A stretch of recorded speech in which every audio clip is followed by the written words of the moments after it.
ናይስጥልን ክቡራንና ክቡራት ተመልካቾቻችን ከዋልታ ቴሌቪዥን በየሳምንቱ በዚህ ሰዓት ወደ እናንተ የሚደርሰውን የነጻ ሐሳብ የውይይትና የክርክር ዝግጅታችንን የዛሬውን ጀመርን። የዛሬው እንግዳይ ፕሮፌሰር ሕዝቅኤል ጋቢሳ ይባላሉ። የታሪክ ተመራማሪ ናቸው። ከዚያም ባሻገር ደግሞ ላቅ ያለ የሰብአዊ መብት ተሟጋችነት እንቅስቃሴ ተሳትፎ አላቸው። በተለይ ደግሞ ሰሞንኛ በነበረውና ከለውጡ ዋዜማና ከለውጡ በኋላ ባሉ አጠቃላይ ፖለቲካዊ እንቅስቃሴ ላይ እጅግ ሰፊና ጥልቅ ተሳትፎ ያላቸው መሆኑን በተለያዩ የብዙሃን መገናኛዎች ላይ ተመልክተናቸዋል።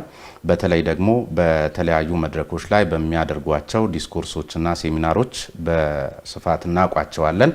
ዛሬ ከኔ ጋር ተገናኝተናል። በተለይ ሰሞንኛ በነበሩ ጉዳዮች ላይ ሲያነሷቸው የነበሩ ጉዳዮችን ተመልክቶ መነጋገሪያ የሆኑ አጠቃላይ አጀንዳዎችን አንስተን የምንወያይ የምንሟገት ነው የሚሆነው።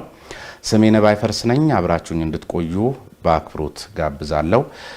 ፕሮፌሰር ሕዝቅኤል ጋቢሳንም በመላው የዋልታ ተመልካቾቻችን ስም እጅግ በጣም ከልብ አመሰግናለሁ።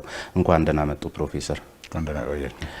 የውይይታችንን መነሻ የምናደርገው በተለይ ሰሞኑን አጠቃላይ ከነበሩ ጉዳዮች ጋር በተያያዘ ሲያነሷቸው ከነበሩ ጉዳዮች እጅግ ጎልቶ የወጣ አጀንዳ ቢኖር የዚህ የገዢ መደብነት ጉዳይ ነው። በገዢ መደቦች መካከል ልዩነት አለ ወይ? ለምሳሌ በአማራ ገዢ መደብና በትግራይ ገዢ መደብ፣ በአማራ ገዢ መደብና በሌላው ገዢ መደብ መካከል ልዩነት አለ ወይ? መደብ ነው። በይዞታ የሚወሰን ነገር ነው። አንድ ሰው ምን ያህል ይዞታ እንዳለው የመሬት ይሁን የገንዘብ ይሁን የከብት ይሁን በዛም የሚወሰን ነው። እሱ ብቻ በቂ አይደለም። ደግሞ አንድ አይነት አስተሳሰብ እንዲኖራቸው ያስፈልጋል። የዛ መደብ አባላት የሆኑት አንድ አይነት አመለካከት ነው የሚኖራቸው። የዓለምን የሚያዩበት ወርልድ ቪው ከጥቅም አንጻር ተነስቶ ጥቅም ወይም ይሄ ያልኩት ይዞታ አንድ ያደርጋቸዋል። ነገር ግን አመለካከት ደግሞ ስለ ፖለቲካውን ስለ ኢኮኖሚ ያላቸው አመለካከት አንድ ያደርጋቸዋል። በዛ ደረጃ ሁሉም የገዢ መደብ አንድ አይነት ነው ማለት ነው። በእነዚህ ሁለት የይዞታና የአመለካከት የአስተሳሰብ የፍልስፍና ጉዳይ ላይ በተመለከተ ከአማራ ይሁን ከትግራይ ከሌላ ይሁን የገዢ መደብ ነው። ሁለቱ ግን የሚያያዙበት ጊዜ አለ። የገዢ መደቡ አባላት የአንድ ወገን አባላት የሚሆኑበት ጊዜ አለ። ይሄ በዓለም ታሪክም አሁንም በዓለም ዙሪያ የታወቀ ነው። በገዢ መደብነት ልዩነት የለም። በገዢ መደብነት ልዩነት ከሌለ በጭቁን ህዝብ መካከል ልዩነት የለም። ስለዚህ እርሶ በዲስኮርሶት ላይ በሁሉም ቦታዎች ላይ ገዢ መደብ የነበረ መሆኑ ይታወቃልና በጣም ልዩ ትኩረቱ የአማራ ገዢ መደብ ላይ ነው። የአማራ ገዢ መደብን ደግሞ ሲያነሱ አጠቃላይ ህዝቡንም በሚወክል አግባብም የሚያደርጓቸው እንትኖች አሉና ይሄ ልክ ነው ወይ? ሌሎች ቦታዎች ላይ ያለ ገዢ መደብም ተመሳሳይ ሆነ ስራ ነው የነበረውና እንዴት ነው ትኩረቱ ወደዛ አቅጣጫ ብቻ የሆነው? የአማራ ገዢ መደብ የነበረበት ጊዜ አለ በዚህ ሀገር ከ1974 በፊት ጀምሮ አሁን ያልኩትን የይዞታና የአመለካከት ወይ የፍልስፍና አንድነት አንድ ላይ ይዘው ገዢ መደብ የነበረበት ጊዜ አለ። ይሄ ነገር አሁን ነው አከራካሪ የሆነው እንጂ እኛ ትምህርት ቤት በምንገባበት ጊዜ ዩኒቨርሲቲ ላይ ይታወቅ ነበር። ይሄ የአማራ ገዢ መደብ ነው የሚባል አሁን አዲስ ነገር ሆኗል። በመጀመሪያ ላይ የመሬት ይዞታ ጉዳይ ላይ በተለይ ከጣሊያን ወረራ በኋላ ወይም ጣሊያን ከወጣ በኋላ ይሄ ገዢ መደብ ድሮ የነበረውን ታሪካዊ አያያዝ ይዞ አንድ የገዢ መደብ ከአንድ የብሔር ተውጣቶ ሌሎቹም ብሔሮች ብቻ ሳይሆን የራሱንም ብሔር የሚጨቁንበት ጊዜ ነበረ። ይሄ ነበረ የገዢ መደብ ነበረ በፊት። መሬት በተወሰደ ጊዜ በ1967 ነው ይመስለኛል በኢትዮጵያ አቆጣጠር መሬት በሚወሰድበት ጊዜ መሰረቱ የዛ የገዢ መደብ መሰረት ተንኮታኮተ። ነገር ግን የባህል ልዕልናው በደርግ ጊዜም ቆይቶ ነበረ። እሱ አለ ብለህ አንተ ታወራለህ በየቦታ ያነጣጠርከው በእነሱ ላይ ነው ያልከው ትክክል አይደለም። የገዢ መደብ ነው። ከአንድ ብሔር ሊውጣጣ ይችላል። ከዛ በኋላ ደግሞ በተለይ አሸናፊ ሆነው ስለመጡ ከትግራይ ብሔር የወጡ የፖለቲካ የወታደር የበላይነት ነበራቸው። ይሄ ይታወቃል። ስለዚህ ከአንድ ብሔር የተውጣጡ ናቸው ሲሉኝ በተለይ የአማራ ገዢ መደብ የሚባሉትን ዘመን እናንሳና ናቸው ወይ ከአንድ ገዢ መደብ የተውጣጡ ናቸው? ለምሳሌ የሚኒሊክን ጊዜ ብናነሳ በሚኒሊክ አጠቃላይ የአገዛዝ ስርዓት ውስጥ ልዩ ቦታ የነበራቸው በእርግጥ አማራዎች ናቸው? አዎ ትክክል፣ እንደሱ ነው የነበረው። አሁን አካሄዱ ጥያቄ ወዴት እንደሚሄድ ይገባኛል። ምክንያቱም ከዛ በኋላ እገሌ ኦሮሞ አልነበረም እገሌ ጉራጌ አልነበረም ለማለት ነው። ምናወራው ስለ ግለሰቦች አይደለም። ምንናገረው ስለ መደብ ነው። ከሌላ ብሔር የተወጣጡትም የዛ መደብ አባላት ይሆናሉ። የዛ አመለካከት ተካፋዮች ይሆናሉ። የዛ ይዞታ ተካፋዮች ይሆናሉ። ስለዚህ የወጡበትን ብሔር ጉዳይ የሚያራምዱ ሰዎች ሳይሆን ልዕልና ያለው የብሔር ጥቅም የሚያራምዱ ይሆናሉ። የዛ ጥቅም ተካፋዮች ሆነዋልና እነሱ። ስለዚህ ስም ጠርተህ ገሌ ገሌ ገሌ ለማለት እርሱ አሁን ያሉት መደቡ ላይ ነው። ግለሰቦቹ ላይ ዞሮ ዞሮ አሁን በእርሱ አመለካከት ሊኖሩ ይችላሉ፣ ግን የዛ የልዕልናው ባለቤት የሆነውን መደብ ጥቅም አስጠባቂ ናቸው ነው፣ ተካፋዮችም ናቸው ነው። በእርግጥ በተለየ የዛ መደብ ልዕልና ባለቤት የሆኑ ወይም ደግሞ ገዢ መደቡን ምንጩ የሆነበትን ብሔር በተለየ ሁኔታ ከሌላው ተጠቃሚ የሆነበት እድልም አግባብም አለ ወይ? በማስረጃ ሊጠቅሱልኝ ይችላሉ? ለምሳሌ ለሁሉ ነገር ላይ በሰው አስተሳሰብ ላይ ዋና የሚሆነው ቋንቋ ነው። ስራ ለመስራት ይሁን ለመገናኘት ይሁን ባህልን ከፍ ለማድረግ ይሁን መሰረቱ ቋንቋ ነው። የአማርኛ ቋንቋ በኢትዮጵያ ውስጥ አንዳንዱ ይማረዋል። ከተማረው በኋላ በትክክለኛ አክሰንትም ስለማይናገረው ይሳቅበታል። ስለዚህ አንድ ብሔር በቋንቋው ውስጥ ያለውን ጥቅም በቋንቋው የሚገኘውን ጥቅም የሚያገኝበት፣ ሌላው ግን ካልተማረ የማያገኝበት የበታችና የበላይነት የሚፈጠርበት አለ። ይሄ ለምን እንደ አዲስ ነገር እንደሚታይ ደግሞ እንደ ኢትዮጵያ ውስጥ ብቻ እንደተደረገ እንደሚታይ ለኔ ግራ ይገባኛል። አንድ ሰው ስለሚወለድበት ባህል ውስጥ ምንም ነገር ስራ ሳያስፈልገው አድቫንቴጅ ያገኛል። ኢቭን ትልልቅ ዲሞክራሲ ናቸው በሚባሉ ሀገሮች እንደ አሜሪካን ሀገር አንድ ሰው ነጭ በመሆኑ ብቻ የሚያገኘው አድቫንቴጅ አለው፣ ጥቅም አለው። እንደዚሁ ደግሞ እንደዚህ የአንድ ብሔር የገዢ መደብ ነው የተባለ የገዢ መደብ ውስጥ የሚያገኘው ሳይለፋ የሚያገኘው አድቫንቴጅ አለው። ሌላው ደግሞ የዛ መደብ አባል ስላልሆነ ዲስአድቫንቴጅ አለው። የአጋጣሚ ጉዳይ እንጂ ሆን ተብሎ ነው ወይ? ለምሳሌ የአማርኛ ቋንቋ በራሱ ጊዜ የእርሶ ራስዎት ብዙ ጊዜ ሲያነሱ ነበረ። አጠቃላይ የዚህ የፓወር ጉዳይ ከሰሜን ወደ ደቡብ የመጣበት አብሮ ስነ ጽሁፉም የቋንቋ እድገቱም አብሮ ተያይዞ የመጣበት ነው። ስለዚህ የአድቫንቴጅ ለአማራ ሕዝብ በአጋጣሚ የመጣ እንጂ ሆን ብለው ገዢ መደቦች ያንተ ቋንቋን ተናገር ያንተን ብለው የደፈጠጡበት ሁኔታ አለ ወይ ነው? በአጋጣሚ ላገኘው ዛሬ ለምንድን ነው ይሳ የሚያወራርደው? ይሄ ሕዝብ ነው ሴራ ነው ያለ ሰው የለም። አጋጣሚ ይሁን በሂደት ግን ሆኗል። አሁን ሴራ ነው የሆኑ ሰዎች ተሰብስበው አጋጣሚነቱ ለሱ ብቻ ሳይሆን ለዚህኛውም ተጨቆነ ለሚባለውም ቋንቋ ነው አጋጣሚነቱ አይደል? አሁን እኮ እየተነጋገርን ነው አይደለም ያለ ነው። ነገሩ በሂደት ነው የሚመጣው። በሂደት ነው አማርኛ እና የአማርኛ ቋንቋ ተናጋሪዎች የሚገኘው የቅድም ያልኩ አድቫንቴጅ የሚገኘው አንድ ስርዓት ሲፈጠር ነው። ስርዓት ይፈጠራል። ስርዓቱ ግን ሰዎች በቁጭ ብለው ዶልተው የአማራን ቋንቋ ወይም የአማርኛን ቋንቋ ከፍ እናድርገው አማራዎችን እንጥቀመው በማለት አይደለም።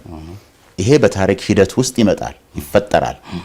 ለማንኛውም ግን አንዱ የበታች አንዱ የበላይ የሚሆንበት በታሪክ ሂደት ውስጥ የተፈጠረ ስርዓት አለ። የአንድን መደቡን አንድ መደብ ቦታና ጥቅም የሚሰጠው ስርዓት አለ። ስርዓቱ ይፈጠራል። እንደ አጋጣሚ ሆኖ ያ መደብ ያ የገዢ መደብ የሚመጣው ከአንድ ብሔር ነው። ስለዚህ ተጠቃሚዎች ይኖራሉ። ሁሉም ሰው ነው ማለት አይደለም። ያለምንም ስራ የሚጠቀሙበት አሉ። ይሄ እንዳልኩት በትውልድ ምክንያት የሚመጣ የበታችና የበላይነት አለ። አንድ የሀብታም ልጅና አንድ የድሃ ልጅ ወደፊት የሚኖራቸው 40-50 ዓመት በህይወታቸው የሚኖሩበት ውስጥ ያላቸው አድቫንቴጅ ገና ከትውልድ ይወሰናል። እንዲሁ አይነት ውሳኔም ይደረጋል። ስለዚህ ማን አደረገው ቁጭ በሉ ደለቱ እና ይሄ ሴራ ነው ማለት ጉዳይ አይደለም። ታሪክ አጋጣሚ ያመጣው በታሪክ ሂደት ውስጥ ስርዓት ተፈጠረ። በስርዓቱ ውስጥ ተጠቃሚዎች አሉ፣ በስርዓቱ ውስጥ ተጎጂዎች አሉ። ታዲያ በታሪክ አጋጣሚ በስርዓቱ ውስጥ ተጠቃሚዎች ከኖሩ በስርዓቱ ውስጥ ተጎጂዎች ከሆኑ እዚያው ከነሱ ጠንካራ ጎን ተምረን አሁን ለሚጠቅመን ነገር አንድ ነገር ማድረግ ነው።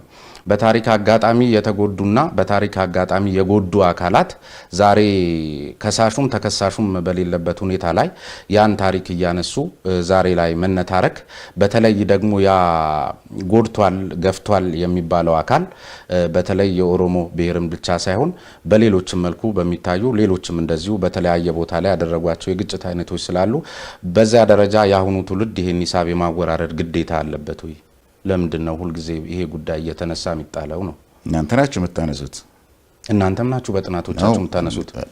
ለምሳሌ በቀደም በነበሩት አንድ ዲስኮርስ ላይ ከመቀሌ ዩኒቨርሲቲ ጋር ባደረጉት እንትን እርሶ ሲያነሱት ነበረ። ምን እሱን ተከትዬ ነው ያው ማንሳቴ። አሁን እኔ ስለ አማራ ገዢ መደብ ብዙ ጊዜ የማወራው ነገር የለም። የአማራ ገዢው ቅድም እንዳልኩት መሰረቱ የተመታው 1967 ዓመተ ምህረት ነው።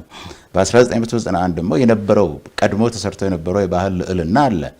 እሱ ደግሞ በ1991 ዓመተ ምህረት ተለውጧል። ይሄ ህብረ ብሔራዊ ፌደራሊዝም በሚመጣበት ጊዜ ሁልጊዜ ስለ አማራ ሳወራ አልውልም። እኔ ስለዛ ላሳወራ የነበረ ታሪክ ግን አለ። የታሪክ ሌጋሲ አለ። አሁንም አለ ሌጋሲ በአዲስ አበባ ከተማ ውስጥ ይሁን በሌላ። ስለዚህ እስካሁን ድረስ የአማራ ገዢ መደብ አለ ብዬ ሳውራ ወይም ዲስኮርስ ያደረኩበት ቦታ አታገኝም። አሁንም አለ ብዬ ቀድሞ ነበረ። አሁን እንዳልኩ በሁለት አብዮት ምክንያት በሌላ መልክ እኮ ይገልጹታል ፕሮፌሰር። ለምሳሌ አንድ አስተሳሰብ አለ አሁን የነበረውን የዚህ አሃዳዊነት በሽፋን የኢትዮጵያዊነትን ወይም ደግሞ የአንድነት ኢሹን የሚያነሱ አካላት ያለፈውን የዚህ እርሱ አሁን የሚባለውን ሁልጊዜ አላነሳውም የሚሉኝን የገዢ መደብ ስርዓት በሌላ መልክ ለማምጣት የሚሞክሩ ኃይሎች ናቸው። ይሄ ደግሞ ከሽፏል። አሁን የከሸፈ ነገር ደግሞ አደገኛ ነው ሲሉም ሲናገሩ ሰምቻለሁ፣ ተመልክቻለሁ። ትክክል። አሃዳዊ ስርዓት ወደ አሃዳዊ ስርዓት የመመለስ እድል አለ ወይ በሚሉበት ጊዜ የለም ነው ያልኩት። ይሄን የተመሰረተው 1930ዎቹ 20ዎቹ ውስጥ ነው። ወደዛ የመመለስ ምንም አይነት እድል የለም። ወደዛ አሃዳዊ ስርዓት ስማኝ፣ ወደ አሃዳዊ ስርዓት አንድ ቋንቋ፣ አንድ ሃይማኖት፣ አንድ ወገን የሚባልበት ነገር ሊኖር አይችልም በኢትዮጵያ ውስጥ። ያ ጊዜ አልፏል። የማንኛውም የአማራ ብቻ አይደለም፣ የትግራይ ብቻ አይደለም፣ የኦሮሞም የበላይነት ከቁጥር አንጻር ካልሆነ በስተቀር እንዲሁ የበላይነት የቀድሞ አይነት ሊኖር አይችልም። አሃዳዊ መንግስት ነው ያልኩ። አሃዳዊ መንግስት ወይም አሃዳዊ ስርዓት ሊመለስ አይችልም። አሁንም እሱን ደጋግሜ እላለሁ፣ ወደዛ ልንመለስ አንችልም።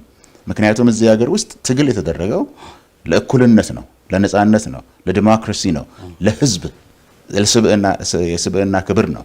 ለዛ የተደረገ ትግል ነው። እንቅፋቶች አሉ አሁንም። ነገር ግን ብሔር ብሔረሰቦች እና ህዝቦች የኢትዮጵያ ህዝቦች የሚኖሩት እንደ ዜጋ የሚኖሩት ብሔር ብሔረሰቦቻቸው መብታቸው ተጠብቆ መኖራቸው ታውቆ ተባብረው በሚኖሩበት እነዚህ አሁን ያልኩ ነገሮች የህዝብ እኩልነት፣ ነጻነት የተፈጠረችበት ኢትዮጵያ ውስጥ እንጂ በአሃድ የአንድ ብሔር የበላይነት ወይም የአንድ ገዢ መደብ የበላይነት የሚኖርበት ኢትዮጵያ አይኖርም። አሃዳዊነት ማለት በነገራችን ላይ የአንድ ብሔር የበላይነት ነው በትርጉም ደረጃ። የአንድ ብሔር ለምሳሌ አሃዳዊነትን ከእንትን አኳያ እንዲያወሩልኝ ፈልጌ ነው ፕሮፌሰር።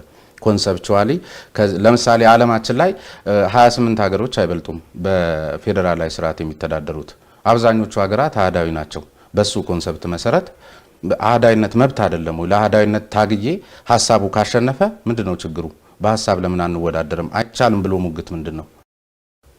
ሎክ አሃዳዊ ስርዓት መመለስ እፈልጋለሁ የሚል የፖለቲካ ፓርቲ ተደራጅተው መዋጋት ይችላል። የኔ ግን በአስተሳሰብ ማለት ነው በፈለገው ጦር ሜዳም ገብቶ ሊዋጋ ይችላል። ይሄንን ማምጣት ፈልጋለሁ ብለው።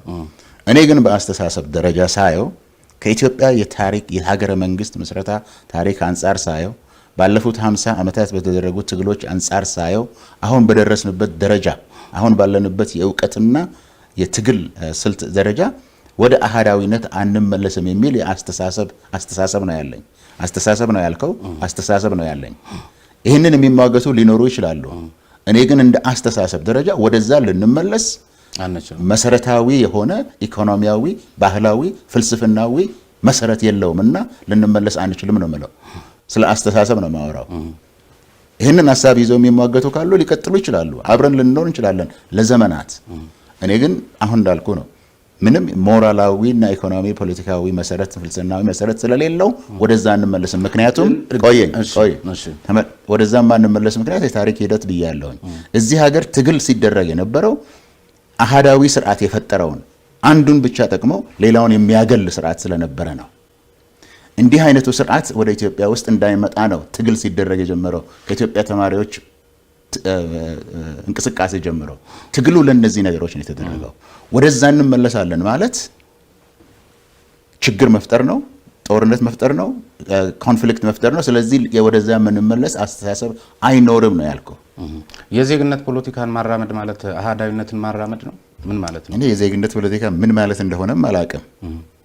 ምን ማለት እንደሆነ ሁልጊዜም ስናደርግ የነበረው የዜግነት ፖለቲካ ነው። ዜጋ ስትሆን ነው በፖለቲካ የምትሳተፈው፣ ካልሆነ አትሳተፍም። ይሄ ዜግነት ፖለቲካ እናንተ የምትሉት ወይም ሌሎች የሚሉት ምን ማለት እንደሆነ ማለት ታዲያ እርሱን ምን ማለት እንደሆነ ካልገባዎት አሃዳዊነት ብሎ የሚያቀነቅን አካል አለ ወይ? ብዙ ጊዜ የዜግነት ፖለቲካን ለሚያራምዱ ኃይሎች ነው ይሄ የአሃዳዊነት ስም የሚሰጠውና ትርጉሙን ታውቁት ነበር ማለት እኮ ነው። ጥያቄ ተጠየቅኩኝ። እሱን ነው የምትናገረው በቴሌቪዥን ላይ ይሁን ጥያቄ ተጠየቅኩኝ። ወደ አሃዳዊ ስርዓት እንመለሳለን ወይ ሲባል የዛ ምንም አይነት እድል የለም ነው ያልኩት። ቢኖር ግን የዜግነት ፖለቲካ አራማጆች ናቸው ነን የሚሉ ወጥተው ዜግነት ማለት ምን ማለት እንደሆነ ዜግነት ፖለቲካ ማለት ምን ማለት እንደሆነ እነሱ ናቸው ትርጉሙን መስጠት ያለባቸው። ዜግነት ፖለቲካ በሚል ደረጃ ግን እኔ ስለማልናገር እኔ ትርጉሙን ልሰጥህ አልችልም።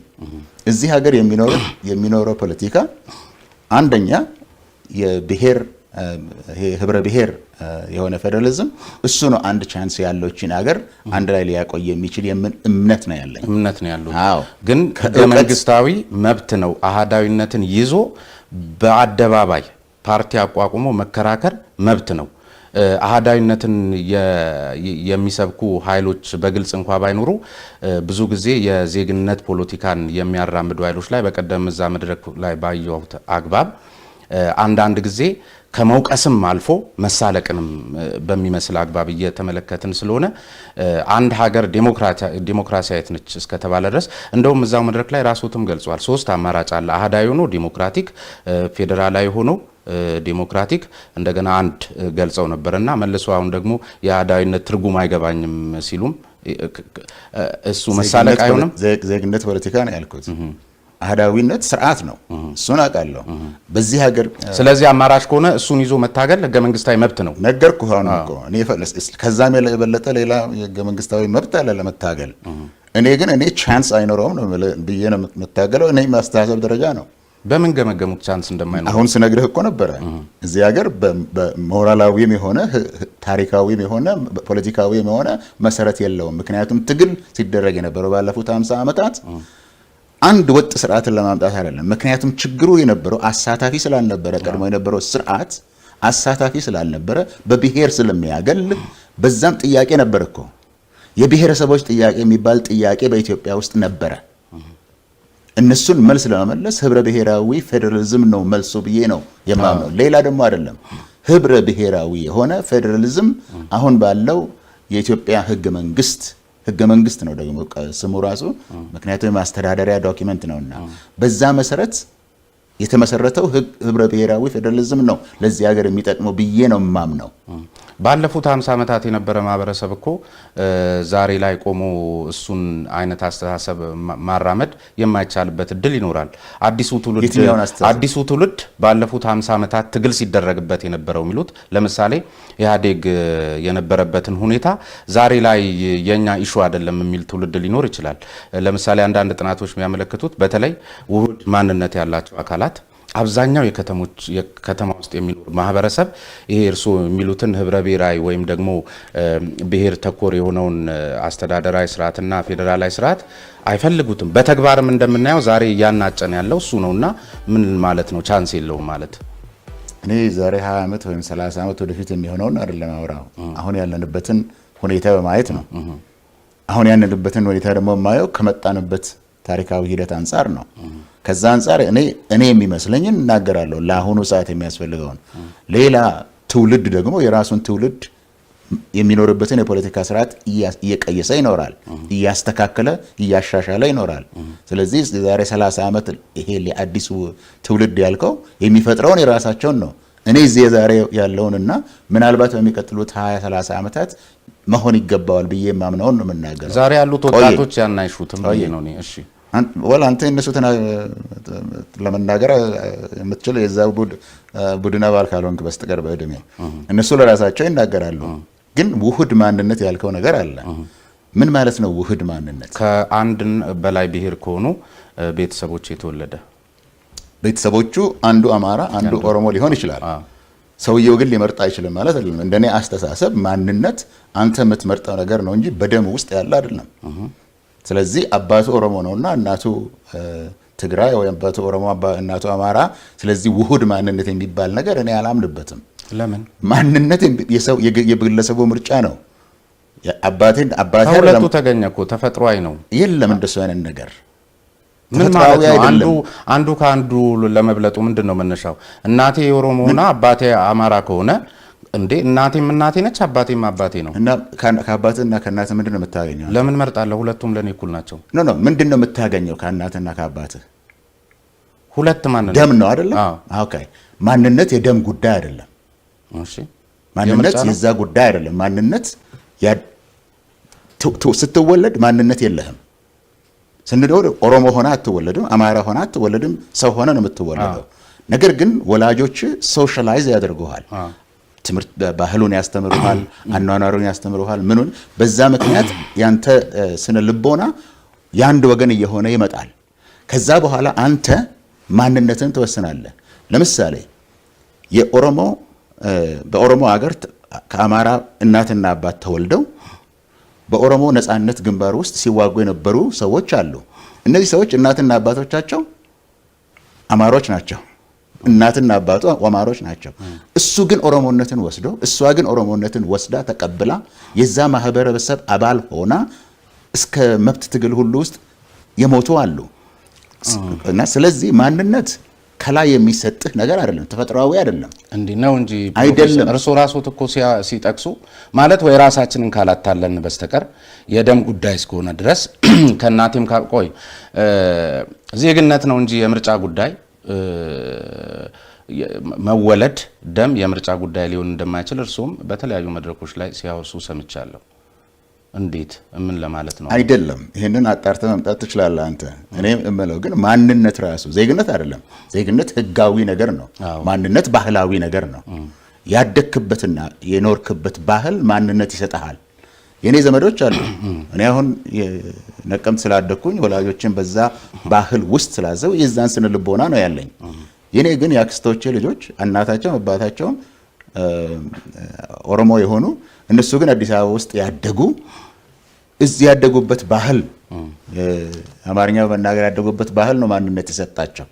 ስለዚህ ይሄ የደም ጉዳይ ነው የሚባለው ነገር ትክክል አይደለም። ማንም ደሙን ብታየው ያንተም እንደሆነ አልገ ያንተና የኔ ደም ቢታይ በካቴጎሪ ኤ ቢ በመሆን ካልሆነ በስተቀር የአማራ ደም የኦሮሞ ደም የሚባል ነገር የለም።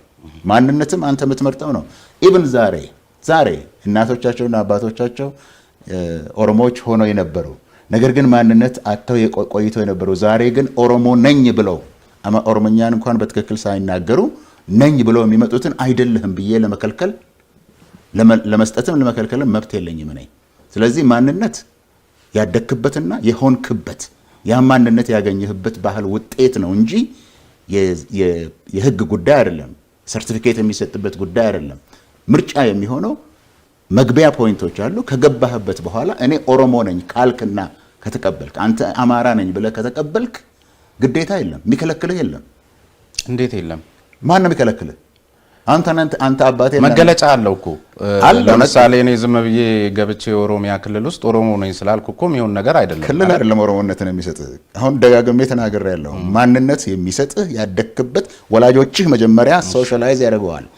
ያደክበት ሁኔታ ደግሞ ማንነትን እየሰጠ ያንን ስለ ንቦና እየተላበስክ ስትመጣ ትሆናለህ።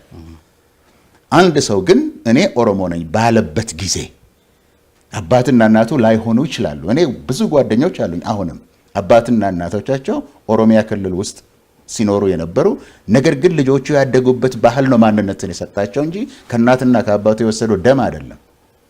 እነሱን አንተ ኦሮሞዎች አይደላችሁም ብዬ ለመናገር ማን ነው የሚችለው? እሺ እሱን መከራከሪያ እንተውና አጼ ሚኒሊክ ነው የፈለከው አይደል? አጼ ሚኒሊክ ለኦሮሞ ይቀርባሉ ወይስ ለአማራ?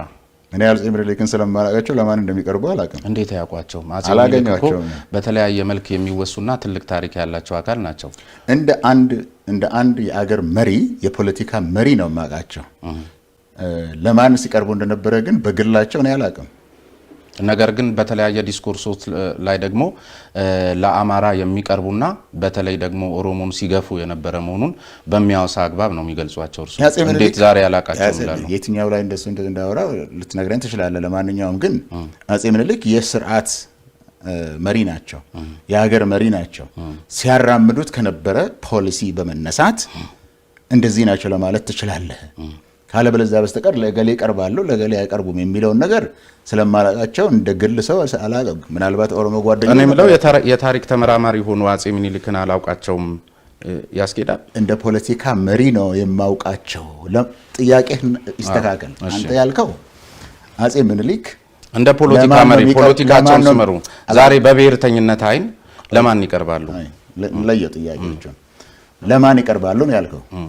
ለማን እንደሚቀርቡ አላውቅም ስለማላቃቸው። ለማን እንደሚቀርቡ የግል ጥያቄ ነው የምትጠይቀኝ እንጂ ሰውዬ ወደ ማን ነው የሚቀርቡት ነው የምትለኝ። የግል አመራራቸው፣ አገዛዛቸው እሱን ለይተህ ከፖሊሲ ለማን እንደሚቀርቡ ካልከው ከለየ እሳቸው ይሄንን የአዲሲቱን ኢትዮጵያ የፈጠሩ በውጊያ ብዙ የተለያዩ አካባቢዎችን ወቅተው አስገብረው ስርዓትን ፈጥረው እሳቸው ካለፈ በኋላ እንኳን ያ ስርዓት ከሳቸው በኋላ እንኳን አለ። በዛ ደረጃ የመሰረቱት ስርዓት የመሰረቱት ሀገረ መንግስት እሱን በማይበት ደረጃ እኚህ ሰውዬ የወጡበትን የብሔር የበላይነት ፈጥረዋል። እዛ ውስጥ ሌሎች ሰዎች የሉም ማለት አይደለም።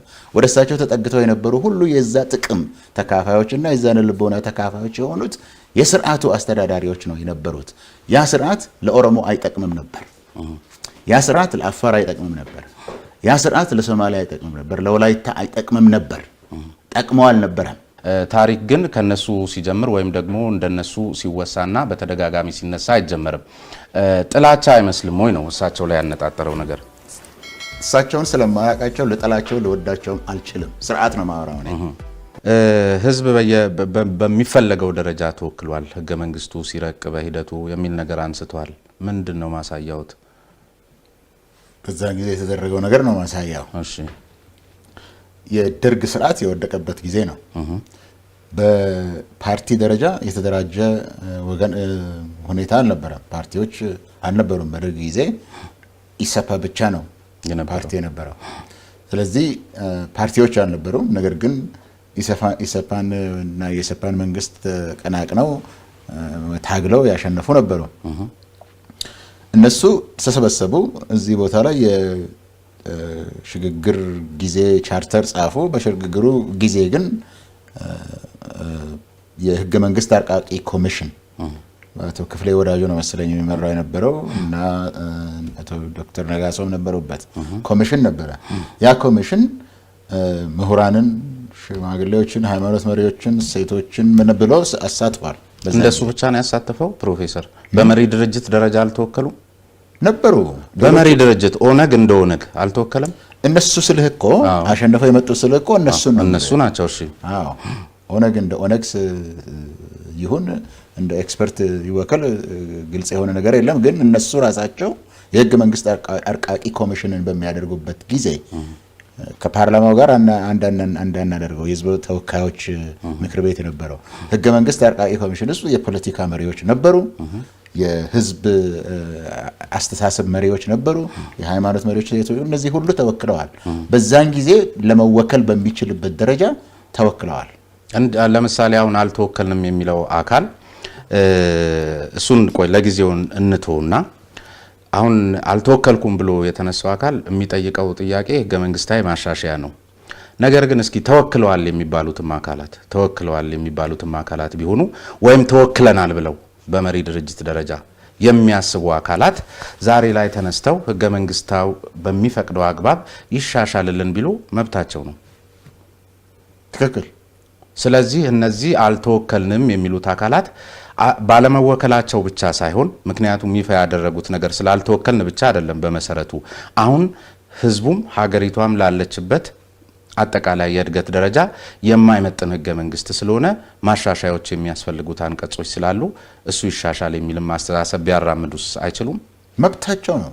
እንኳን አስተሳሰብ ማራመድ እናሻሽለው ለማለት ሳይሆን ህገ መንግስቱንም ጥለን እንደ አዲስ እንጻፈው ነው የሚሉት። እንዲያውም አንተ እንዳልከው አልመሰለኝም እነሱ የሚሉት ስላልተወከልንበት ስላልተሳተፍንበት ይህ ህገ መንግስት የኛ ህገ መንግስት አይደለም። አሁን የተጠቀምከው ቃል ቀደው እንጣለው በምን ደረጃ አንተ የተጠቀምከው ቃል ስለማይመጥን ይሄ ህገ መንግስት ለኢትዮጵያ ስለማይመጥን ህዝብ የተወከለበት አዲስ ህገ መንግስት እንጻፍ ነው።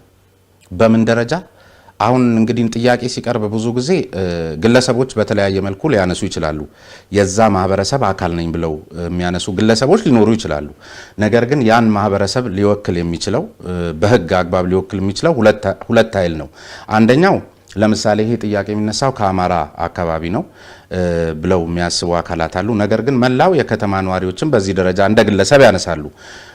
ነገር ግን እኛ ቅቡልነት ኖሮት ለኔና ለርሱ ሐሳብ ለውይይታችን ተገቢ የሆነ አስረጃ አድርገን ወይ መነሻ አድርገን ልንከራከር የምንችለው በህግ ደረጃ የሚታወቀውን አካል ነው። ስለዚህ የአማራ ክልልን ብንወስድ ለምሳሌ አሁን እርሱ ያሉትን ጥያቄ ሊያነሳ ከቻለ ወይም አንስቷል ብለን ደምድመን መናገር የምንችለው የአማራ ብሔራዊ ክልላዊ መንግስት አንስቶት ከሆነ አለበለዛ ደግሞ የአማራ ዴሞክራቲክ ፓርቲ አንስቶት ከሆነ ነው።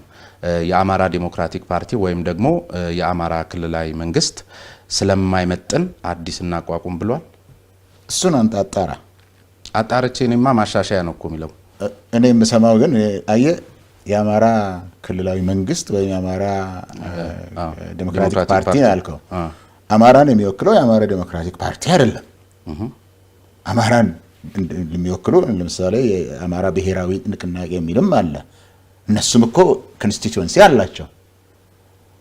አሁን እኔ የምናገረው በሐሳብ ደረጃ እየተንሸራሸሩ ባሉ ጉዳይ ላይ እንዲያውም አማራ አይደለም። እኔ ከአማራ አይደለም የሰማሁት ከዚህ ከአዲስ አበባ ነው። ይህንን ሐሳብ የሚያነሱት ከአዲስ አበባና ምሁራን ወይም ልሂቃን ናቸው የሚባሉ ሰዎች እናውቃለን። እኔ ስም አልጠራም እንጂ አልተወከልንበትም የሚሉት ከዚህ ነው። ወደ አማራ እንትን አትወሰደው ልልህ ነው። ለማንኛውም ግን ህገ መንግስቱ ማሻሻል ከሆነ ይሄ አሜንድመንት የሚባለው መንግስት በበኩል ህገ መንግስቱ ራሱ ነው የሚፈቅደው። ይሄንን ማሻሻያ ማድረግ ይቻላል። መብቱም አለ፣ ሂደቱም ተዘርዝሯል እንዴት እንደሚደረግ። ህገ መንግስትም እኮ ተሻሽሏል። እዚህ በ2004 በህዝብ ቆጠራ ላይ የማሻሻያ ተደርጎበታል። አሁንም ማሻሻያ ማድረግ ይቻላል። ምንም ችግር የለውም። እሱ ወደፊትም ይቻላል። እንደ ሁኔታው እየታየ በፓርላማው ሂደቱ አለ። በፓርላማ አልፎ እንደተጠየቀው ጥያቄ ምክንያቱም ማሻሻያ ላይ የሚቻልበትና የድምጽ ሂደት የሚለያይበት አለ። እሱ አሁንም ይቻላል። ህገ መንግስት ግን እንደገና አዲስ እንጻፍ የሚሉ አሉ። በጽሁፍም እሱስ መብት አይደለም? መብታቸው ነው፣ መናገር መብታቸው ነው። እኔ ያንን አላምንበትም። ግን ምክንያቱም አሁን ያለው ህገ መንግስት በመብት መጠበቅ ደረጃ ላይ ከሆነ ሰፊ መብት የሚጠብቅ ነው። የህዝብን የሰብአዊ መብቶችን እኔ በምን ደረጃ እንደምታሻሽለው አላውቅም። ሰብአዊ መብቶች ላይ በነገራችን ላይ ፕሮፌሰር ይህንን ህገ መንግስታዊ ስርዓት ባለፉት አመታትም ጭምር በጣም ሲቃወሙ የነበሩ አካላትም ቢሆኑ ከዚህ ከሰብአዊ መብት ጋር ከዲሞክራሲ መብቶች ጋር በተያያዙ ጉዳዮች ላይ ያሉ አንቀጾችን በምንም መልኩ የማይደራደሩባቸው ወይም ደግሞ ብዙም እሱ ላይ ጥያቄ ሲነሳ ስለማንመለከት እሱ ጋር አይደለም ማሻሻያው ግን አስፈላጊ ሆኖ ከተገኘ ለማለት ነው። ህገ መንግስቱን እንዳለ ካሻሻልክ እንዳለ ነው የምትወስደው። አንዳንድ አንቀጾች አሉ መሻሻል የሚገባቸው ከተባለ ህገ መንግስታዊ ሂደት አለ። እሱም መደረግም አለበት። የመብት ጉዳይ እኮ አይደለም። ለመናገር መብት እንደገና አዲስ እንጻፍ ለማለትም ይችላሉ። የኔን እምነት ነው የምነግርህ። አሁን ያለው ህገ መንግስት ግን የሚመጥን አይደለም የሚባለው ነገር ከመመጠንም በላይ ነው። በጣም ሰፊ ነፃነትንና መብትን የሚጠብቅ ነው። በሰብአዊ መብት ደረጃ፣ በዲሞክራሲያዊ መብት ደረጃ፣ ሴቶች መብት፣ የልጆች መብት፣ የልማት መብት እያለ ይደረድረዋል። አንዳንድ አንቀጾች አሉ ካልክ ደግሞ ማሻሻል ትችላለህ። ይሄ እኮ ያለ መብት ነው፣ የሚያከራክርም ጉዳይ አይደለም። አንቀጹን ጽፎ ሂደቱን ተጠብቆ ማሻሻል አሁንም ይቻላል። መከራከር አያስፈልግም። አቅርቦ ማሻሻል። ቢወከሉስ ኑሮ ከዚህ በላይ ምን ነገር ሊጨምሩበት ይሆን? ምን ሊያመጡ ነበረ የሚልም ነገር አንስተው ነበርና ሲወከሉ ተወክለው ቢሆን ቅድም እኔን አንድ ነገር ብለውኝ ነበረ።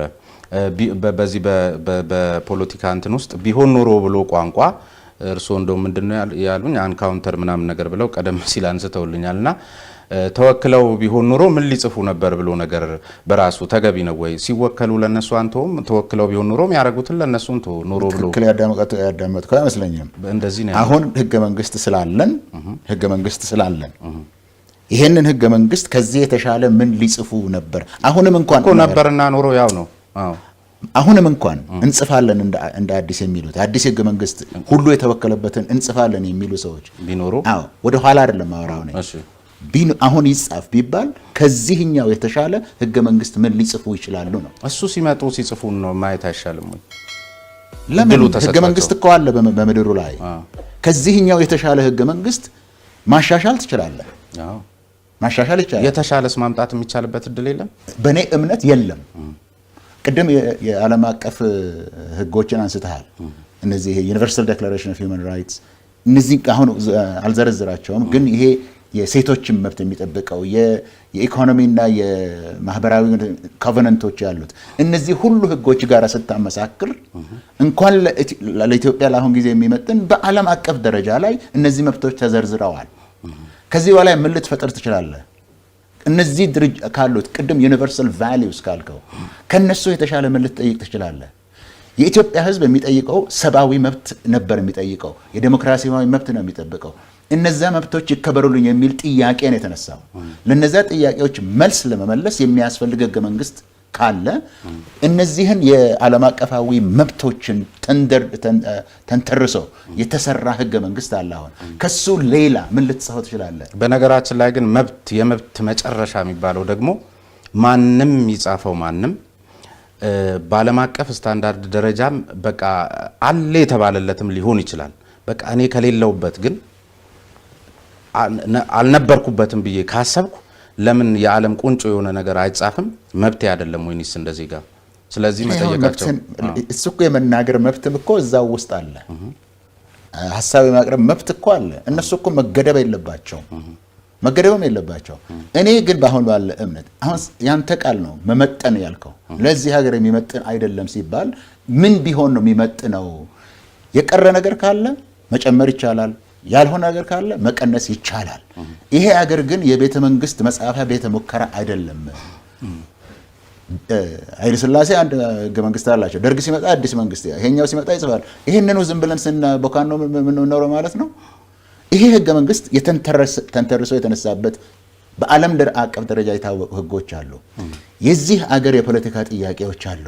እነዛን በመመለስ ደረጃ አሁን በዚህ ዓለም ላይ ከምናውቀው የቡድንም የግልም መብቶች ደረጃ ላይ ስታየው በቂ ህገ መንግስት ነው። ህገ መንግስትን ግን ስንጽፍ አንኖርም። የህገ መንግስት ጻፊ ሀገር አይደለንም። ይሄኛው ህገ መንግስት ለአሁኑ በቂ ነው፣ መልስ ለመመለስ ይቻላል። ነገር ግን ስራ ላይ ስላልዋለ ባለፈው ጊዜ አሁን ስራ ላይ እናውለዋለን። ስራ ላይ ስናውለው የቀረውን እናሻሽላለን። ያንን ነው ያልከው። የመናገር መብት የመፈለግ መብት ሊኖርህ ይችላል እኮ ግን ያን የመናገርና የመፈለግ መብትን ተገቢ እንዳልነበር አርጎስ መናገር ማን እንደተናገረው? እርሱ። እኔ አልተናገርኩም። ለምሳሌ በሚፈለገው ደረጃ ተወክሏል አሉት። አንድ ምሳሌ ልስጡት። አዲስ አበባን ወክለው በማጽደቅ ሂደቱ የነበሩት አቶ ጀንበሬ ገብረመድህን በመድረኩ አካባቢ ድርጅታዊ ስራ ያለ ይመስላል ማለታቸውና ሻለቃ አድማሴ ዘለቀ ደግሞ እርሶ ሽማግሌዎች፣ ዩኒቨርሲቲዎች እርሶ ያሉትን ማለት ነው ወጣቶች ተሳትፈዋል ብለው የጠቀሱትን የሚያጠይቅ ነገር አግኝቼ ነው በየቀበሌው በመገኘት እንደተመለከትኩት ህዝቡ እንዳልተሳተፈ በተለይ የመገንጠል ጉዳይን ስለማውገዙና አንድ ቀበሌ እንደውም ሰው አልወጣ ብሎ ቢያስቸግራቸው በቤታቸው የዝናብ ፍሳሽ ያስቸገራቸው የቤት ክዳን ቆርቆሮ ስለወጣ ተሰብሰቡ ተብሎ ህዝቡ ሲሄድ በህገ መንግስቱ ላይ ምከሩ እንደተባለና ህዝቡ ተቀብሎታል ተብሎ በዚህ መንገድ ነው የጸደቀው ብለው በቃለ ጉባኤው 3ኛው ጥራዝ ላይ ነው ይሄንን ያገኘሁትና በዚህ ደረጃ ከሆነ ሰዎችን የቤት ክዳን ቆርቆሮን ውሰዱ በማስመሰል እና በድርጅታዊ አሻጥር እንትን የተባለን እንደው በመሪ ድርጅቱ ይቅርና ህዝብስ በተገቢው ሁኔታ ተሳትፎበታል ለማለት ይቻላል ወይ? እኔ በዛን ጊዜ በነበረው ሁኔታ ላይ ተሳትፎበታል ነው የምለው። ይሄንን ከዛ ላይ ከቃለ ጉባኤው ላይ ውድ የቻናላችን ተከታታዮች ሰላም ለእናንተ ይሁን። ዛሬ ትኩረታችንን የሳበው ከመዲናዋ ካርቱም እስከ ዳርፉር ድረስ አውዳሚ ጦርነት እየተካሄደበት ባለው ሱዳን ላይ ነው። የሱዳን ፈጥኖ ደራሽ ኃይል መሪ የሆኑት ጀነራል መሐመድ ሐምዳን ዳጋሎን ወይንም ሐምቲ በሚል የሚታወቁት በሰጡት አሳሳቢ ማስጠንቀቂያ የሱዳን ግጭት ከሀገር ውስጥ አልፎ ወደ ቀጠናዊ ጦርነት የመስፋፋት አደጋ ላይ መሆኑን በግልጽ አሳይቷል። ሐሚቲ በግልጽ እንደተናገሩት የሱዳን ጦር ለመርዳት ከጎረቤት ሀገሮች የሚነሱ የጦር ጀቶች፣ ሰው አልባ አውሮፕላኖች ወይም ድሮኖችና እነሱን የሚያስተናግዱ አየር ማረፊያዎች ኢላማ ይደረጋሉ። ይህ ዛቻ ለሱዳን ብቻ ሳይሆን የመላው ቀንድ አፍሪካ አካባቢ ጣፈንታን የሚወስን ሊሆን ይችላል። ታዲያ ሱዳን ከህዝባዊ አብዮት በኋላ ሰላምና ዲሞክራሲ ታገኛለች ተብሎ ሲጠበቅ እንዴት ወደዚህ አሰቃቂ እርስ በርስ ጦርነት ገባች? ይህ ግጭት ከኢትዮጵያ በተለይም ከትግራይ ጉዳይ ጋርስ ምን ግንኙነት አለው? የኤርትራ ሚናስ ምንድን ነው? ሌሎች የቀጠናውን ኃይሎች ምን ሚና እየተጫወቱ ነው?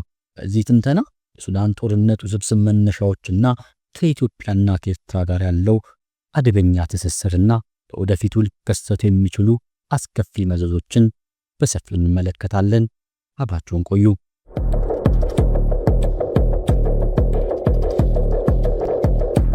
የሱዳን ወቅታዊ ግጭት ድንገተኛ ክስተት አይደለም።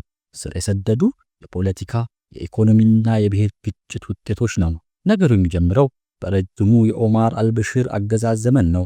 አልበሽር ስልጣናቸውን ለማስጠበቅ የተለያዩ ሚሊሻዎችን ሲጠቀሙ ከነበሩት መካከል አንዱ ጃንጃዊድ የሚባለው ቡድን ነበር። ይህ ቡድን በዳርፉር ክልል ውስጥ አስከፊ የሰብአዊ መብት ጥሰቶችንና የዘር ማጥፋት ወንጀሎችን ፈጽሟል ተብሎ ይከሰሳል። ከዚህ በኋላ ይህ ጃንጃዊድ ሚሊሻ ተደራጅቶ ወደ ፈጥኖ ደራሽ ኃይል አደገ። ሐሚቲ ደግሞ መሪያቸው ሆኑ። የፈጥኖ ደራሽ ኃይሉ እድገት እና የአልበሽር ስርዓት ድጋፍ ለዛሬው ግጭት ዋና መሰረት ጥሏል። በ2019 ህዝባዊ አብዮት አልበሽር ከስልጣን ሲወገዱ ሱዳን ወደ ሰላምና ዲሞክራሲ ለውጥ መንገድ ላይ ትገኛለች ተብሎ ተስፋም ተደርጎም ነበር። ይሁን እንጂ ስልጣን በሲቪል መንግስትና በወታደራዊ ኃይሎች በተለይም በሱዳን ጦር መሪ ሌተናል ጀነራል አብዱልፈታህ አልቡርሃንና ፈጥኖ ደራሽ ኃይሉ መሪ ሐሚቲ መካከል ባልተረጋጋ የሽግግር ምክር ቤት ተያዘ። ይህ ህብረት ከመጀመሪያው በጥርጣሬ የተሞላ ነበር። ሁለቱ ኃይሎች ሁለቱም የራሳቸው የፖለቲካ ምኞትና የኢኮኖሚ ፍላጎቶች በተለይም በወርቅ ማዕድን ቁጥጥር ላይ ያላቸው በመሆኑ በመካከላቸው የነበረው ውጥረት እየጨመረ ሄደ። ዋነኛው ውጥረቱ የመጣው ፈጥኖ ደራሽ ኃይሉ ወደ መደበኛ የሱዳን ጦር የማዋሃድ እቅድ ሲነሳ ነው። ይህ ውህደት የመጣበት ዓላማ የሱዳን ፈጥኖ ደራሽ ሰፊ ስልጣን በመገደብ የአንድ ሀገራዊና አንድ ወታደራዊ ኃይል እንዲኖር ለማድረግ ቢሆንም ሐሚቲና የሚመራው ኃይል ግን ነፃነታቸውንና በሀገሪቱ ላይ ያላቸውን የፖለቲካ ተጽዕኖ ለማስጠበቅ ሲል ተቃወሙት። ይህ ውዝግብ ወታደራዊ ምልልስ ብቻ ሳይሆን የሱዳን የፖለቲካና የኢኮኖሚ የበላይነትን ለመቆጣጠር የሚደረግ የመጨረሻ ፊልም ሆኖ በመጨረሻም ወደ ሙሉ የእርስ በርስ ጦርነት ተለወጠ። ሱዳን ኢትዮጵያና ትግራይ ግጭት ትስስር፣ ትይዩ ጦርነቶችና ስልታዊ አሰላለፍ። የሱዳን የእርስ በርስ ጦርነት ከኢትዮጵያና በተለይም ከትግራይ ክልል ግጭት ጋር የተወሳሰበና ቀጥተኛ ትስስር አለው። ይህ ከሚጠበቀው በላይ ጥልቅና አደገኛም ነው። በሱዳንና በኢትዮጵያ መካከል የአልፋሻጋ ለም መሬት የድንበር ውዝግብ ለረጅም ጊዜ ዘለቀ ጉዳይ ነው። ይህ አካባቢ በኢትዮጵያን ገበሬዎች ሲታረስ የቆየ ቢሆንም ሱዳን የራሱ አካል እንደሆነች ትቆጥረዋለች። የትግራይ ጦርነት ሲጀመርም በ2020 መጨረሻ ላይ ኢትዮጵያ የውስጥ ጉዳዮቿ ላይ ትኩረት ባደረገችበት ጊዜ የሱዳን ጦር ወደዚያ አወዛጋቢ አካባቢ መግባት የራሱን ቁጥጥር አጠናከረ። ይህ እርምጃ በሱዳንና በኢትዮጵያ መካከል ከፍተኛ ውጥረትን ፈጥሮ ነበረ። አሁን ግን የኢትዮጵያ መንግስት ስጋት ከዚህም አልፏል። በአፍሪካ ኢንተለጀንስ በተዘገበው መረጃ መሰረት የኢትዮጵያ ጠቅላይ ሚኒስትር ዶክተር አብይ አህመድ መንግስት አልፋሻግና በተለይም በምዕራብ ትግራይ ተብሎ ከሚጠራው የሱዳን አዋሳኝ ቦታ ለኤርትራና ለህወሓት ኃይሎች የጦር ድጋፍ ማዕከል እንዲሆን ይፈልጋሉ። ይህንን መልእክት ለማስተላለፍ የብሔራዊ መረጃ ደህንነት ኃላፊው ሬድዋን ሁሴንና ጠቅላይ ሚኒስትሩ የምስራቅ አፍሪካ ጉዳዮች አማካሪ አምባሳደር ጌታቸው ረዳ ሰኔ 2 ቀን ወደ ፖርት ሱዳን ተጉዘው የሱዳን ጦር መሪ አልቡርሃን ጋር ተገናኝተዋል። የኢትዮጵያ ጥያቄዎችና የአልቡርሃን ምላሽ። የኢትዮጵያ ልዑካን ለአልቡርሃን 2 ወሳኝ ጥያቄዎችን አቅርበዋል። የመጀመሪያው በአዲስ አበባና በአስመራ ኤርትራ መካከል ግጭት ቢፈጠር ሱዳን ገለልተኝነቷን እንድትጠብቅና ዋስትና እንዲሰጡ ከ2020 ጀምሮ ሱዳን ውስጥ ካሉ በሺዎች የሚቆጠሩ የትግራይ መከላከያ ኃይሎች ተዋጊዎች ጋር የነበራቸው ግንኙነትን እንዲያቋርጡ የሚል ነበር። አልቡርሃን ግን የኢትዮጵያ ጥያቄዎችን ሳይመልሱ ቀርተዋል። ከዚህም በላይ የኢትዮጵያ ጠቅላይ ሚኒስትር አብይ አህመድ የአርኤስኤፍ ወይንም የፈጥኖ ደራሽ ኃይሉን መሪን ሄምቲ ያሳዩት መልካም ፍቃድ መሰጠታቸውን ገልጸዋል። ይህም ያሳየው የሱዳን ጦር የኢትዮጵያን የአርኤስኤፍ ጋር ያለው ግንኙነት እንደ ስጋት እንደሚያዩ ነው። ከዚህም በላይ ሪፖርቱ አስደንጋጭ መረጃን ያሳያል። የሱዳን ጦር አሁኑ የእርስ በርስ ግጭት ውስጥ ከ2020 ጀምሮ በሱዳን የነበሩ በሺዎች የሚቆጠሩ የትግራይ መከላከያ ኃይሎች ክፍሎች ድጋፍ እንዳገኘ ይገልጻል። እነዚህ የቲዲኤፍ ተዋጊዎች በዋድ ማዲያ፣ አልፋኦ እና ሲንጃ ግንባሮች ላይ ትልቅ ወታደራዊ ሚና እንደነበራቸው ተመልክቷል። ከዚያም በኋላ ወደ ገደራፊ አቅራቢያ ወደሚገኘው ቤዛቸው ተመልሰዋል። የኢትዮጵያ መንግስት እነዚህ የቲዲኤፍ ኃይሎች ከሱዳን ጦር ጋር ያላቸው ግንኙነት ከፍተኛ ስጋት አሳድሮበታል። ከዚህም በሱዳን ግጭት ውስጥ ያሉ ተዋጊ ኃይሎች ከሌሎች የቀጠናው ቡድኖች ጋር እንዴት ውስብስብ ግንኙነት እንዳላቸው ያሳያል። ይህ ማለት የሱዳን ጦር ኢትዮጵያ ዋነኛ ጥላቷ እንደሆነ የሚቆጥረው የቲዲኤፍ ኃይሎች በተወሰነም ደረጃ ቢሆን ተጠቅሟል ማለት ነው። በሶስተኛ ደረጃ የኢትዮ ሱዳን የኤርትራ ሱዳን ኢትዮጵያ ስልታዊ ትራያንግልና የቀጠናው ውክልና ጦርነት። ይህ አዲስ መረጃ የኤርትራ ሚናና የቀጠናው የጂኦፖለቲካዊ ውድድር የበለጠ ያጠናክራል። አልቡርሃን ለኢትዮጵያ ልኳን በሰጡት ምላሽ የሱዳን ጦር ባለፉት ጥቂት ዓመታት ከኤርትራ ጋር የፈጠረው ጠንካራ ጥምረት ለመቀጠል ቁርጥ ውሳኔ ማድረጉን ገልጸዋል። የሚያሳየው የኤርትራ ሚና ከአውሮፕላኖች መጠለያ ከመሆን ያለፈ ጥልቅና ስልታዊ ወታደራዊ ትብብር መሆኑን ነው። ኤርትራ ይህንን ጥምረት የምትፈልግበት ምክንያት ከረጅም ጊዜ ጀምሮ ከህወሓት ጋር የነበራት ግጭትና በምስራቅ አፍሪካ የራሷን የጂኦፖለቲካ ተጽዕኖ ለማሳለፍ ካላት ፍላጎት ጋር የተያያዘ ነው። ሱዳን ጦር ከኤርትራ ጋር ያለው የጠነከረ ግንኙነት ከኢትዮጵያ ኤርትራ ጋር በሚኖራት ማንኛውም ግጭት ሱዳን ገለልተኛ እንድትሆን የጠየቀችውን ጥያቄ በቀጥታ የሚቃረን ነው። ግብጽ የሱዳን ግጭት ላይ ያላት ፍላጎት አይቀየርም። በደቡብ ድንበሯ ላይ አለመረጋጋትን አትፈልግም። ከሱዳን ጦር ጋር ረጅም ጊዜ ታሪካዊ ትስስርና ታላቁ ህዳሴ ግድብ ገርድ ጉዳይ ላይ ስልታዊ ፍላጎት አላት። የሱዳን ጦር በማሰልጠንና ድሮኖቹን በማቅረብ የሚኖራት ተሳትፎ የራሷን ደህንነትና የውሃ ፍላጎትን ለማስጠበቅ ነው። ዩናይትድ አረብ ኤምሬት ዩኤኢ እና ሳውዲ አረቢያ እነዚህ ሀገራት በመካከለኛው ምስራቅና በቀንድ አፍሪካ ከፍተኛ የፖለቲካና የኢኮኖሚ ተጽዕኖ አላቸው። በሱዳን መረጋጋትና በጸረ ሽብር ትግል ላይ ፍላጎት አላቸው። ሁለቱም ተዋጊ ኃይሎች ለማደራደር ጥረታቸውን ቢቀጥሉም አሁን ባለው የኃይል አስተላለፍና ከጀርባ ባሉ ድጋፎች የሰላም ሂደቱ እጅግ ፈታኝ ሆኗል። ሌሎች የቀንድ አፍሪካ ሀገራት እንደ ደቡብ ሱዳን፣ ቻድና የመካከለኛው አፍሪካ ሪፐብሊክ ያላት የሱዳን ጎረቤቶች በቀጥታ ይጎዳል። በጦርነት፣ ስደት፣ የድንበር ደህንነት መናጋትና የንግድ መስመሮች መቋረጥ የመላው ክልል አለመረጋጋትን ያሳስበዋል። የሱዳን ጦርነት ከባድ የሰብአዊ ቀውስ አስከትሏል። ሚሊዮኖችን ከመኖሪያ ቤታቸው አፈናቅሏል። አብዛኞቹ ደግሞ ምግብና ንጹህ ውሃ አጥተዋል። የተባበሩት መንግስታት ድርጅት 4 ኤጀንሲዎችን በወጡት የጋራ መግለጫ በዳርፉርና በኮርዶፋ ግዛቶች በሺዎች የሚቆጠሩ ሕፃናት በምግብ እጥረት ሳቢያ ለሞት መጋለጣቸውን አሳስበዋል። ሐሜቲ የሱዳን ጦር የዘር ጭፍጨፋ ፈጽሟል ሲሉ መክሰሳቸውን በዳርፉር ታሪክ ውስጥ ለረጅም ጊዜ የዘለቀውን የብሔር ግጭት የበለጠ የሚያባብስና ሰፊ ሰብአዊ ጥፋትን የሚያስከትል ነው። የጤና አገልግሎቶች ወድመዋል። ትምህርት ቤቶች ተዘግተዋል እና አጠቃላይ የኑሮ ሁኔታ በሱዳን እጅግ አስከፊ ሆኗል። የሰብአዊ እርዳታ አቅርቦትም ከፍተኛ ተግዳሮችን ገጥሞታል። የእርዳታ ሰራተኞች ደህንነት ስጋት ላይ ሲሆን ለሰብአዊ እርዳታ የሚሰጠው ገንዘብና ድጋፍ በመቀነሱ ነፍስ አድን የሆኑ ስራዎች ውስን እንዲሆኑ አድርጓል። የዓለም አቀፉ ማህበረሰብ ትኩረት ለሌሎች ዓለም አቀፍ ቀውሶች ላይ በማተኮሩ ሱዳን የተረሳች የቀውስ ማዕከል ሆና ትገኛለች።